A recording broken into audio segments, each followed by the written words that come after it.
ওই খুঁটিহীন নীলাকাশ ভুবন মাঝে তুমি কুদরতি ইশারায় রেখেছ এই শ্যামল পৃথিবীর চিত্রখানি তুমি নিপুণ তোমার হাতে এঁকেছ।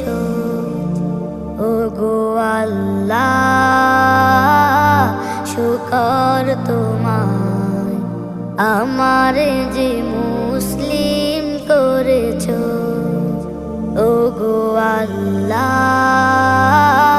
শুকর তোমার আমারে যে মুসলিম করেছ। তুমি সাগরে